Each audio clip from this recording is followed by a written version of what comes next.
Okay, I understand. Another date canceled, Reginald, with me, the most beautiful girl in the world. That's his third grandfather to die this week. Well, some people have three grandfathers. Oh, my word!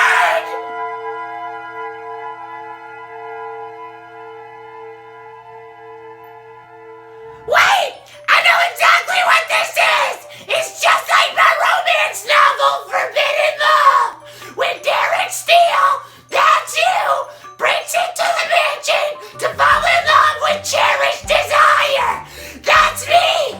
And he has mental problems, but then they fall in love! Come kiss me! Come kiss me! Hello. Hello. Party people.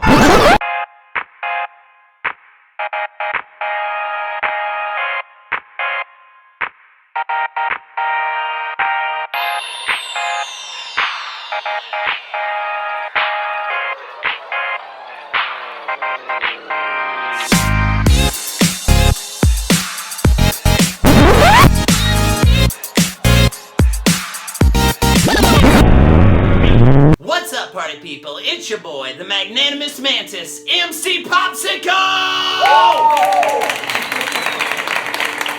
Hey, thank you. Thank you. And today, we're talking about Michael Myers. Ever since the Halloween franchise kicked off like 40 years ago, it has completely changed the horror genre. It was the first slasher movie and pretty much invented slasher movies in general.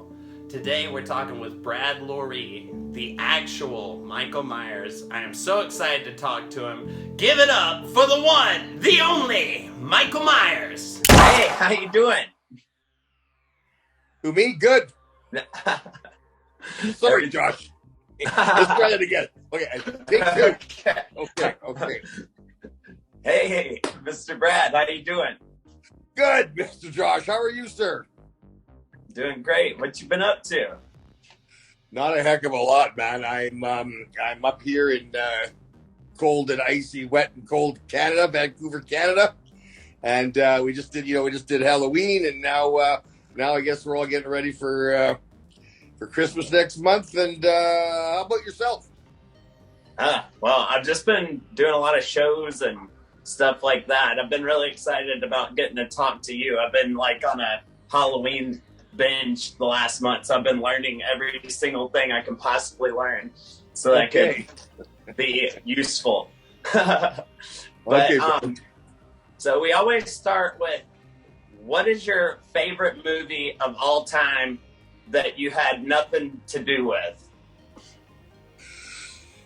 My favorite movie. You're asking me if I was to recommend one movie to people, what would it be? Yes. My favorite movie, Josh, I love movies, I love cinema, but I would tell you the Chinese film To Live. And I'm not going to pretend I can Zhang Yimou, as best I can just pronounce the director's name. But it was a movie that came out in the early 90s.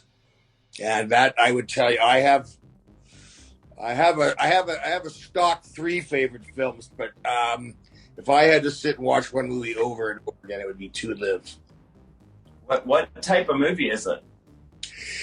It's a Chinese film that follows 4 generations of wealthy landowners in the 1940s Shanghai, when just as it follows the communist takeover of when Mao's army took over power in China, and how it affects the 4 generations of this family. And it's a phenomenally beautifully shot film. The acting, the story. I went and saw it in a theater down the street from where I lived one day when I was really tired. I just sat there mesmerized, and I went back and saw it 3 more times. This is back when people actually still went to the movie theater. Yeah. That's crazy. I watch movies like all the time. And then every time I ask somebody about one of their favorite movies on the show, they always say something that I've never, ever heard of. I'm going to have to check that out. That Yeah, sounds good. well, you're still young, so you got. I grew up, Josh. The reason I'm sitting here today is because as a 13-year-old, I fell in love with Bruce Lee, and I fell in love with the martial arts after seeing a movie called Fists of Fury. So I begged my dad to let me join the local karate school. It was a very small town we were in. There was one school, and that's where I joined. Got into the martial arts and met a guy named Tony Morelli, who was the instructor. He went on to become a world champion, full contact kickboxing champion, and he then went on to become a stunt guy. And because I was his protege, so to speak, he dragged me along, and that's how I ended up in the film industry. And because of the film industry, I lucked out in the Michael Myers role, and here we are today having a chat. Wow, that's crazy. How the heck do you get cast as Michael Myers? Like, how did that happen? Because everybody in the world would want to be Michael Myers, I feel like.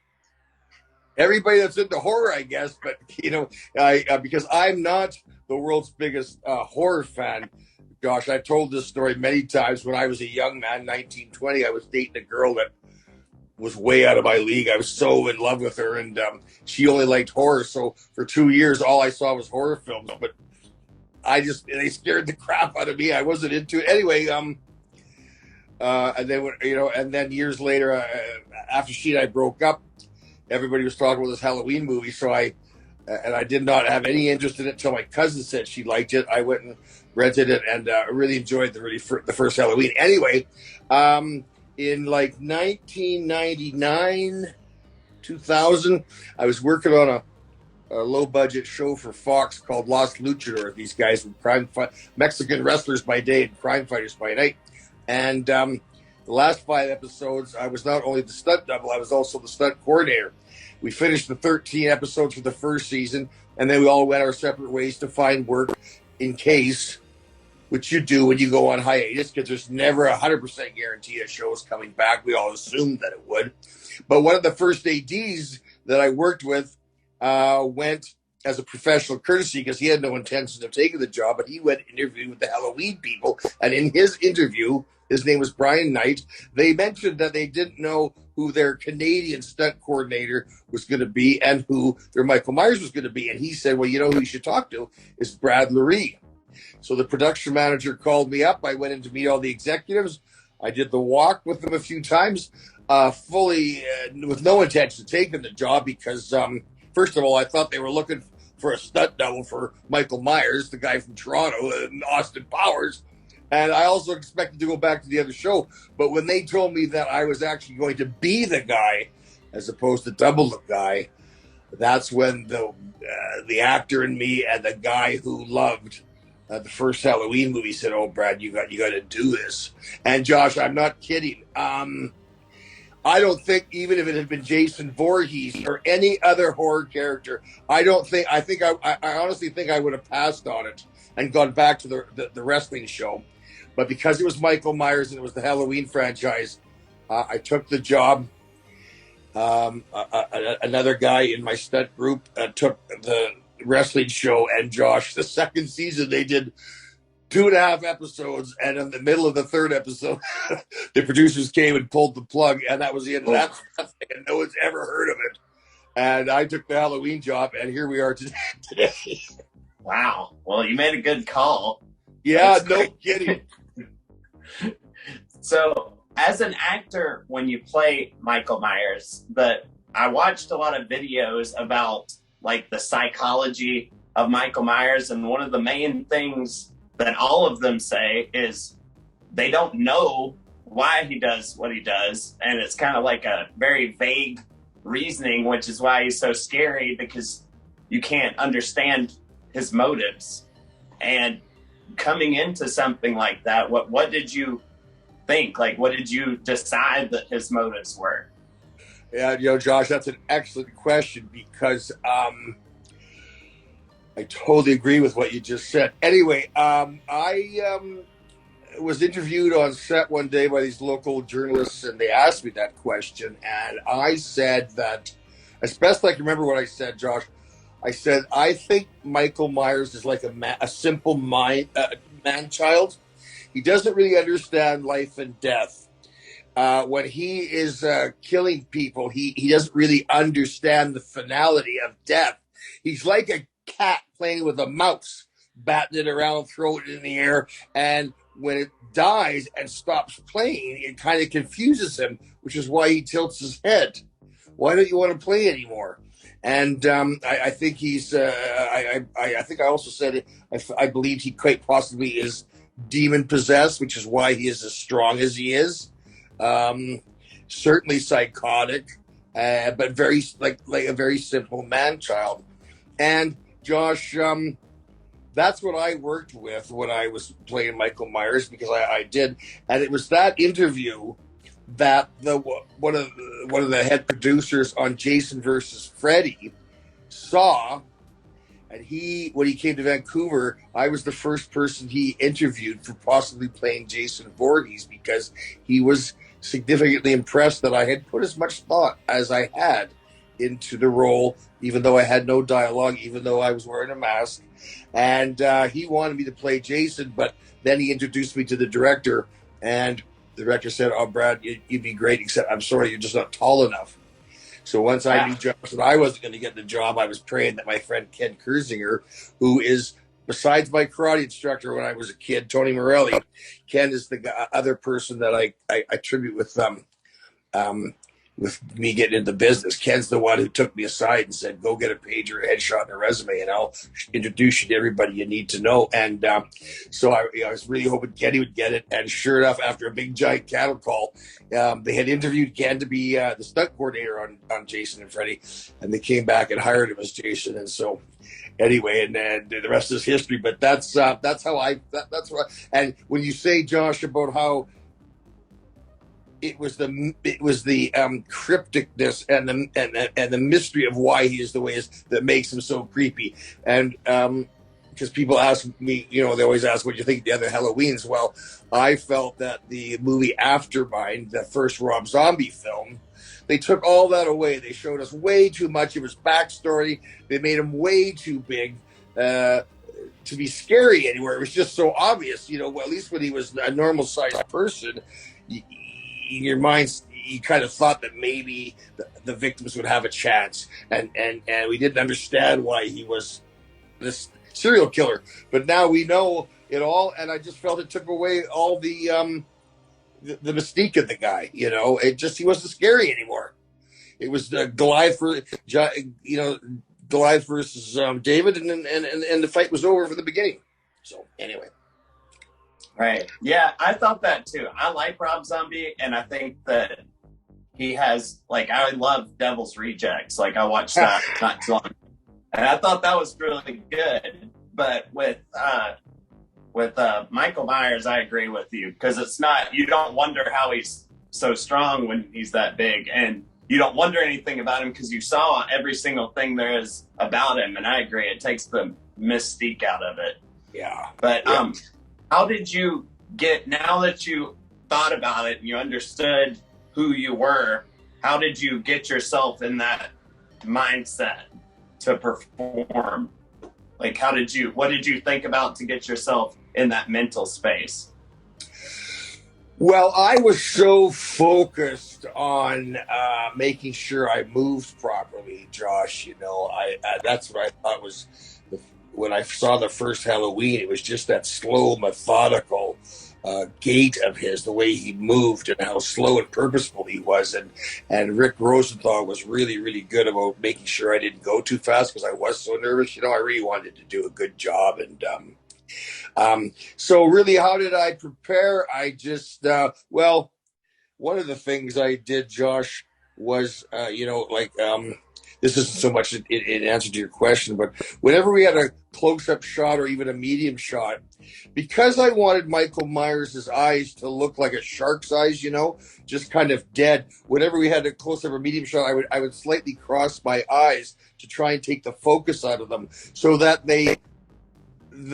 so you couldn't read any kind of emotion into them. I wanted them to look, like a shark swims and kills, Michael Myers walks and kills, and I wanted him to look like there's no soul behind his eyes. So that's what I tried to do, and that's kind of the mentality I was trying to work with. He's just almost like a programmed zombie or a robot. Like just a soulless killing machine, like a great white incarnate. And that's pretty much how I would answer your question. So you got to murder Jamie Lee Curtis. Yeah. How was it working with her?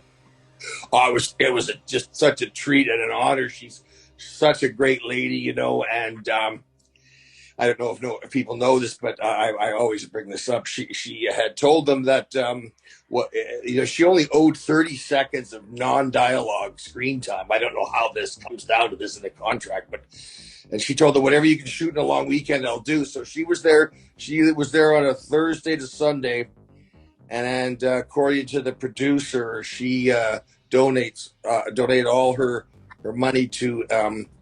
And she spends a lot of time and donates a lot of money to the terminally ill kids at LA's Children's Hospital. I think it is some hospital for terminally ill kids. And but she was absolutely great. She treated my girlfriend and I really well. Like I said, she was only there for 4 days, Joss, and she bought us all a little crew gift. And she couldn't have been nicer to me. She was absolutely a sweetheart. And she kind of bonded with my girlfriend, giving my girlfriend advice on how to deal with men and me in particular. Yeah. No, she's great. She's great. Love Jamie. Yeah, she seems really nice. Very nice. I saw that they had built the entire house inside in the studio. Were y'all just in the studio basically the entire movie, basically? Pretty much, Josh. We had for a time, we were trying to build these new super fast ferries to run between the mainland and Vancouver Island. So they built this big giant warehouse to build these ships in.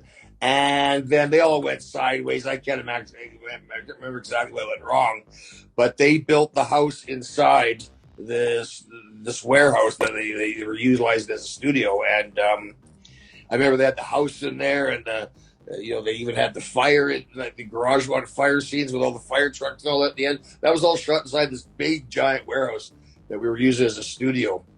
Place called it used to be called the Versatile Shipyard. So, but yeah, for the most part, we were on set. There were some exterior shots, but not a lot. What stood out to you the most when you think about shooting? Like, what did you enjoy, or what was horrible, or what stood out to you about that shoot? A number of things. I remember when we first walked into the house. Do you remember the Woody Allen film, The Purple Rose of Cairo, where the cast gets up and they walk out of the screen into the theater? Well, I felt we had done the reverse. We had walked out of the audience and walked into the movie. It was I remember just being absolutely amazed that I was inside the movie. And I just remember complimenting the set deck people because it looked just like the house in the movies, And it was just it was just surreal, It was and it was, and like I said, it's the only horror film that I've ever enjoyed, and it was like I was on a cloud the whole time. We shot for 6 weeks, and I was just so excited to be there. I got along with everyone really well. I mean, I love every single cast member, and I remember Mr. Mustafa Akkad was there before, before he passed, and I was kind of intimidated by it because he was the big Mac Daddy, but I went up to him one day and I said, Mr. Akkad, I just want to tell you, I'm not a horror fan, but I love the first Halloween movie, and he put his hand on my face. He said it would have been just that much better if you had been in it. That was so sweet. Wow. I'll always remember that. He was such a dear man, and a lot of fun. That's a really good compliment. Yeah, a really good compliment. I thought it was such a nice thing to say. So when you do a lot of acting jobs. You do a lot of stunt work. And did you do a lot of the stunts in that movie in Halloween? Yeah, Josh, everything in that film is me except the very last scene in the morgue where he opens the body bag and his eyes pop open. We had shot a different ending, and they always get a test audience to watch these films, and the test audience, I think we shot the ending more than once actually in Vancouver, but again, the test audience didn't like the ending, so I guess they had some pickup shots they shot in New York. So the only scene in that movie that were as Michael Myers it wasn't me, was that last shot in the morgue in the in the coroner's office. Everything. So you got pretty beat up there. It looked like you had quite a few scenes where you were hanging off stuff and getting thrown through stuff and karate fighting people. Well, the one real stunt, of course, was when he gets kicked through the window by Buster Rhymes, because that window wasn't that wide, and I had to take 2 steps blind, running backwards, and throw myself through the window. And on the rehearsal, I kept catching my shoulder on one side or the other and stopping myself dead. So, and they also had a cable on me. If you notice, they had an actual, because she had wrapped the camera cable around my neck before he kicks me through the window, which is what I ended up getting hung on. So that was tricky, dragging that cable through the window and making sure I didn't, I went through cleanly, because it was a good 4-foot run, and like I said, backwards, so I couldn't see exactly where I was going. The falling off the roof and hanging, I was in a harness, of course, and the dangling and doing the shaking and whatnot was all acting. But the day we shot that scene where I rolled off the roof and he's hanging there, my dad was there to watch that, and because he knew what was going on, but he really wasn't prepared for it, and he said it just looked so real. For a second there, he kind of got up out of his seat, like he wanted to run over and help me. Anyway, yeah. But that's what I would say about to that question. I talked to the guy that played Scorpion in the '95 Mortal Kombat movie, and he did a lot of stunt work, and he was a world champion in some sort of martial art. I can't remember exactly what the martial arts he was involved with were, but he did a lot of stunts. You're saying you were doing martial arts. You were also doing a lot of stunts. Is that how they pick a lot of the stunt people, is through martial arts? Josh, as far as the roles with a mask and no dialogue, it's cheaper for production, because stunt guys traditionally work cheaper than like name actors, and that way they don't have to double you. You don't have to have a stunt double standing by to go through the window or to be near the fire or to get beaten up by Buster Rhymes. You just hire a stunt guy to do it, because really, as long as you move properly. I can't speak to the Scorpion thing. I just can tell you that in the early 90s, when I was first coming on the scene here in Vancouver, if you had some athleticism and could hit, were willing to fall down on the ground, and of course you had to know somebody, and I knew Ken and Tony and Ken.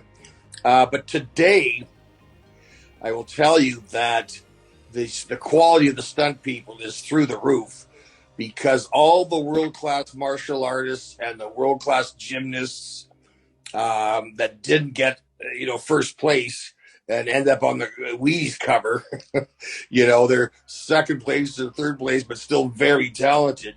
We got gymnasts today that are Cirque du Soleil quality, and they have found, at least here in Vancouver, the film industry. So the talent level just went through the stratosphere with the kids that came up after myself, the next generation, the kids today, they're just so unbelievably talented.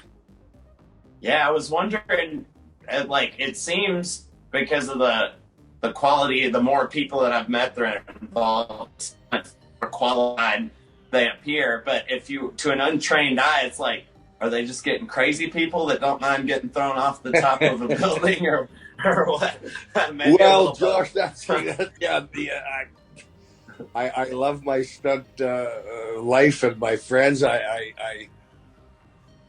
as opposed to being the person that rides the horse and jumps off and gets kissed by the girl, stunt people are are the people that want to fall off, be the person that falls off the horse, which I never quite understood. Mind you, I was never a fan of westerns, but yeah, it's a fun life, but you do get beat up.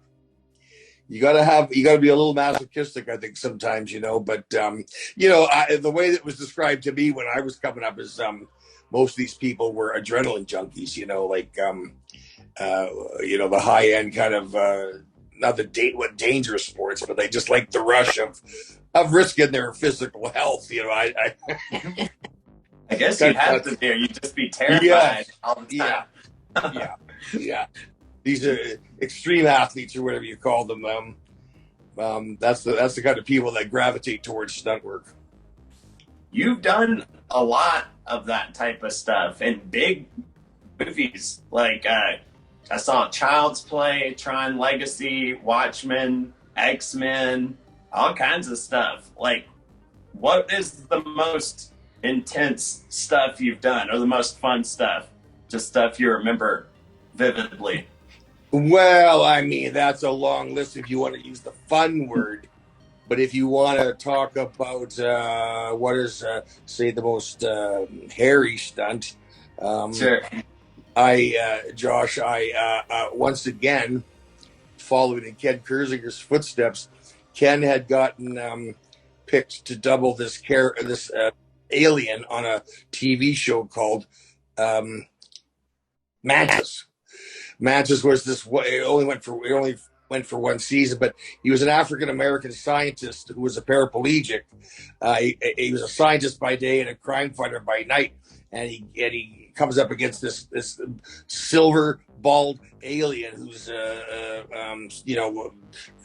robotic and very strong and all that. And but the stunt was jumping through a window as this character from the third story of an old psychiatric hospital, and he falls down to the ground and beats up these guards, and it keeps running. But Ken had some knee injuries, and the thing was, Josh, it wasn't so much the height that was the deal. The thing is, this floor below jutted out. It had like a balcony or a deck almost, but it jutted out about 14 or 15 feet from the rest of the building. It had this big concrete railing, so it was more of a long jump than a high jump. You had to clear that deck to get to the level below where the airbag was.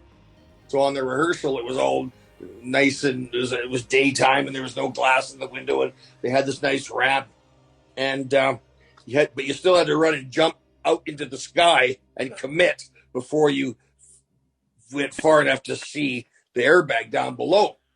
But on the day of shooting it, after 13 hours in the chair, getting all made up, the bald cap and silver, and then all of a sudden they come with the wardrobe with this gun rack and a cape, and now they've got all the lights in the room, of course, and the glare off the window was just so, it was almost blinding, so you couldn't see outside. And that 8 foot by 8 foot sheet of glass, even though they were breaking it with these what they call knockers, these electronic things that break the glass for you, it's still a big sheet of glass, and it can, if the timing's wrong, it could slow you down. And they also had all these lighting flags in the room, Josh. So basically, instead of running down my ramp for the first half, I had to run along the edge of the ramp, praying I didn't bump into one of these flags because that would screw up the shot.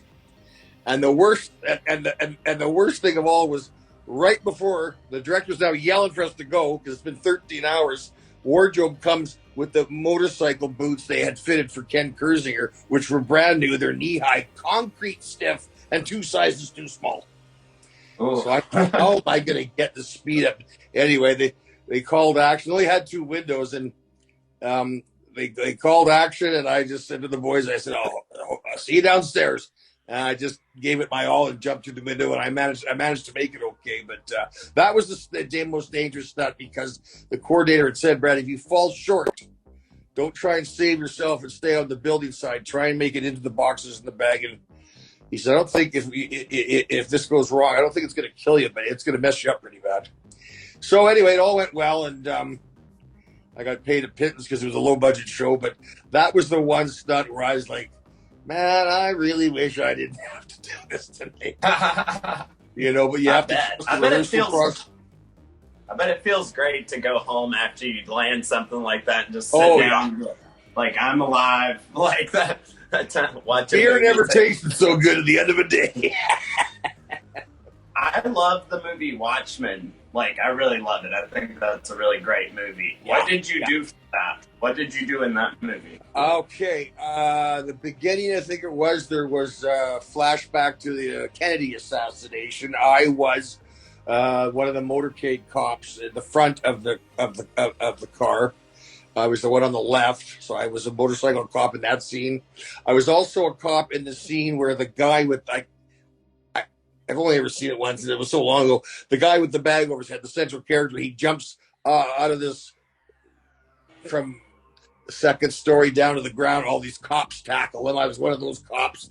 And then the guy that was the cigar smoker, at one point he puts his fist through a wall, and you see the hand come through the wall. That was I didn't do a lot on that, but those are the three different things I did. Cool. That's the comedian. That's right. The comedian. That's right. Yeah. When he's like punching all through the walls and stuff, I love that fight scene. That's very cool. And I really liked Tron Legacy a lot as well. I thought it was a very beautiful movie. I like pretty things, and I felt like that was just the prettiest movie to look at. It was so neat. What did you do for that? I doubled Jeff Bridges in the scene where they're up on the what was it, like a ship deck or something? Anyway, he's fighting with his younger self. Yeah, and I can't remember. I think the older version gets kicked and he goes sliding backwards on his back. Mm. I doubled, and then they had me on in a harness in a line, and they dragged me to make it look like he got booted a long way. But I doubled Jeff for that day, and then to continue with that scene, he's standing over his younger version or his older version, and they're having a conversation. So I got to do some off camera screen dialogue with Jeff Bridges. Which was a really big deal to me because, we're all huge Jeff Bridges fans, and I didn't get a lot of interaction with him between takes and whatnot. I didn't get a picture with him, but I got to put him on my resume as a guy that I've doubled. So, yeah, I love Jeff Bridges. He's a genius. He's so great. He's awesome. You were young Stryker also in X-Men 2. On X-Men 2, I was also one of the SWAT guys. You'd never see me because before the big ice wall came down in the hallway. But of course we all had the SWAT gear on. But yeah, what's his name? The director, Brian Singer, had me just he took me over to the side and they set up this camera and he just said he just talked me through it and had me say these. He was just shooting from the hip, but I can't even remember what I said, but that's a pretty quick flashback. But it was really because again, doubling Brian Cox. I had actually seen Brian Cox on stage in Stratford-on-Avon in England when I was traveling around the world. July of '87, I took off for a year around the world, and when I was in England, even though it was out of my budget, I went to see a play. I'm in Stratford-on-Avon where Shakespeare was from. I have to go see a play, and I was in there. I went and saw the Taming of the Shrew, and I'm reading the playbill, and Brian Cox. Where do I recognize that name? And I went, that's the guy that played Hannibal Lecter in Manhunter. He played Hannibal Lecter before Anthony Hopkins made him famous, and he was terrific too. So anyway, to get to meet Brian Cox was a big deal. I wish I'd gotten a picture with him, but at least I got a chance to tell him that I'd seen him and how much I enjoyed his work, and so that was really cool. Yeah, Brian Cox is very good. He's one of those people that's like, whenever he's on screen, it's like, I own this. Like, sit down. I'm going to show you how it's done. Like, I'm the dad. You're the kids. Like, this is how it's done. Well, you know, Josh, acting looks so much different live than it does on a screen. But I'll tell you, what he did on stage in that play, especially the line, now there's a wench. I was a long way from the stage because, of course, I couldn't afford to sit up front. But I tell you, I really came to understand how people fall in love with live theater. You know, when you got performances like that, like it kind of almost took your breath away. It was really, really something. So anyway, yeah, I bet it was.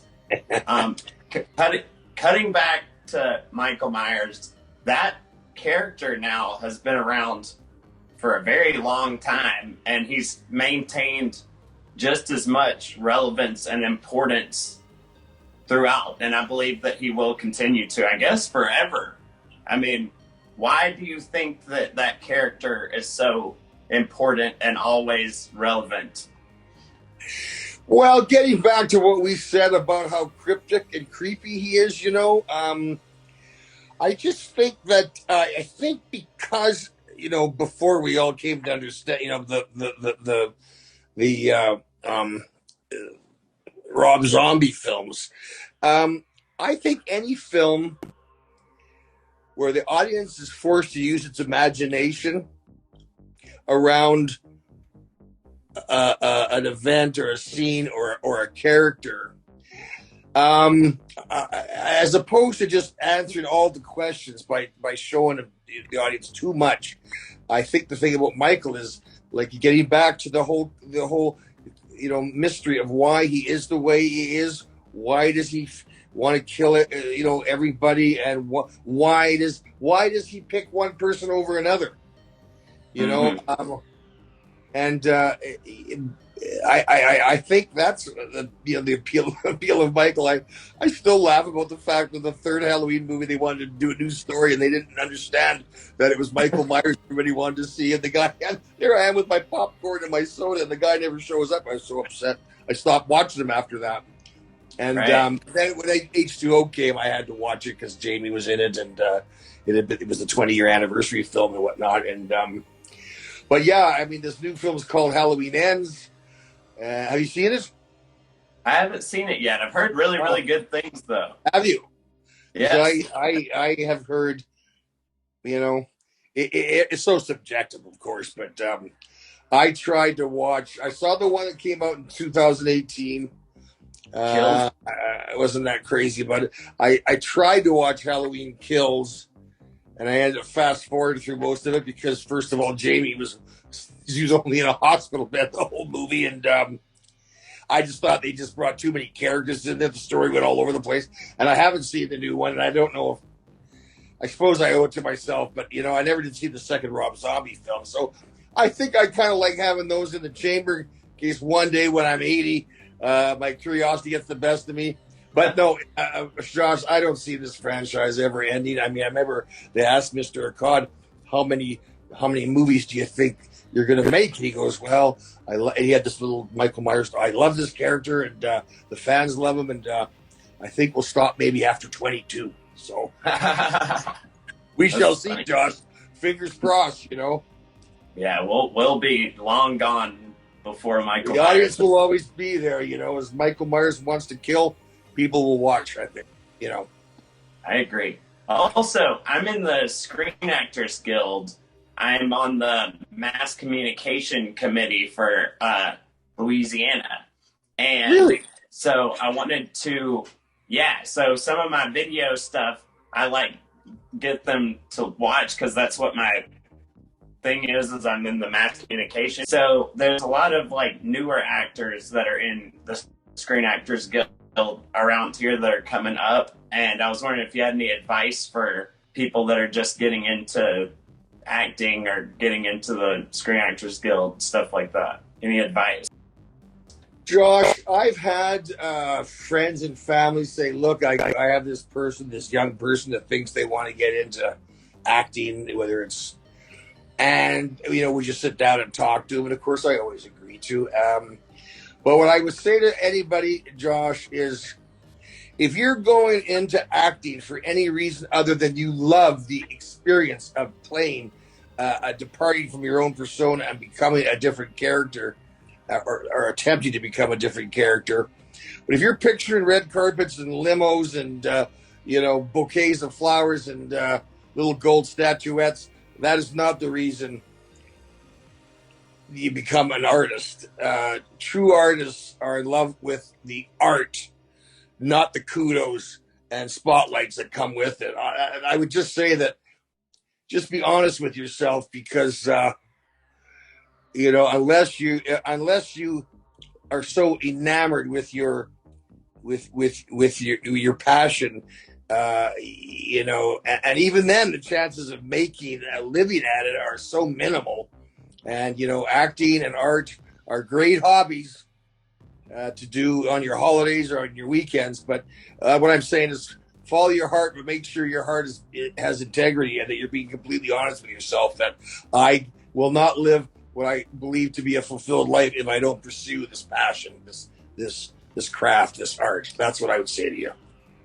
Right. If you can be happy doing something else, you might be better off to do that. Well, but if you can't move. Well, I'm saying, like, if you have multiple dreams, then maybe you don't pick one that's so hard to get into. I'm just saying, be realistic. Right. If you have to wait tables and only ever do plays in a church basement, but you just love the experience of crafting and being part of an ensemble and putting together a production because you love acting, Josh, that's what I would say. But we all go to plays and go to movies, and we see all the glamour. We don't see the boring long sits, between scenes, and it's it's not as glamorous as they portray it on Oscar night. That's all I'm saying. Right. Yeah. Well, thank you very much for coming on. I really appreciate it. And you are Thank you, one Josh. of the friendliest serial killers that I've ever met. Josh, really make sure you get all your contact info to me, buddy. Yes. Get Ken and I invited out to New Orleans, and we'll go for a drink. But I'm gonna set you up with Ken to interview at some point. That would be incredible. Thank you so much. No problem. Happy to do it. Thanks. And Ken is too. He's Ken and I both beat up old stunt guys who both went on disability since 2009. So we got time to give back and to do these podcasts, and they're just a treat. You're only the second person I've talked to all day today, Josh. So I wish you nothing but the best. God bless, and stay safe. And shoot me your contact stuff, and I'll sign a picture and mail it off to you. Thank you very much. I really appreciate it, buddy. And I'll talk to you soon, okay? All right, brother. Stay in touch. Thank you so much. And that is about it, everybody. Thank you, Brad, so much for coming on. I really enjoyed talking to you. Thank you guys for watching. I really appreciate it. Please follow my page, MC Popsicle's World, on Facebook. Please follow it right now. Just follow it. Also, I put out a brand new shirt series for winter of my MC Popsicle clothing. Make sure to grab you some of that. Also, check out the word from my sponsors. First thing, shout out to my new sponsor, Ramicus.com. Go to their website and see the brand new MC Popsicle shop. There's official MC Popsicle merchandise, shirts, hoodies, phone cases, posters, anything you can imagine. And it's all there now, so go! Also, check out my brand new handmade MC Popsicle logo rug. I absolutely love it. It was made for me by my new sponsor, Step On It Rugs. Make sure to follow them. They do amazing work. Another thing I wanted to talk to you about was the Toy Stash. Follow them on Instagram. They just sent me this Leatherface figure, this Predator figure, and the Toxic Avenger figure. They specialize in like super vintage toys. So if there was something you played with when you were a little kid and you can't find it anymore, they probably have it like in the box.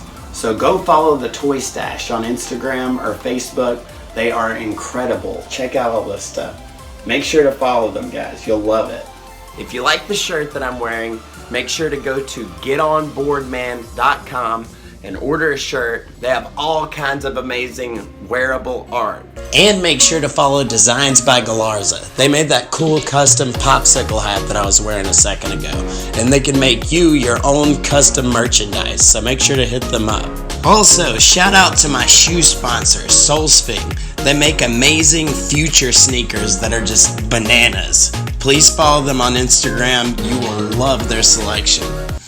Also, if you like the hat I was wearing in this episode, it was given to me by the Old Hat Shop on Instagram. Hit them up. They specialize in vintage hats. You can have a brand new hat from the 90s. And if you're thinking, hey, I want those sunglasses, and I want the sunglasses you wear in your movie Popsicle World, make sure to hit up Filthy Shades. Also, if you live on the Gulf Coast and need help with your pool or hot tub, hit up Emerald Coast Pools. They can fix everything and get you swimming again before you can say Baba Booey.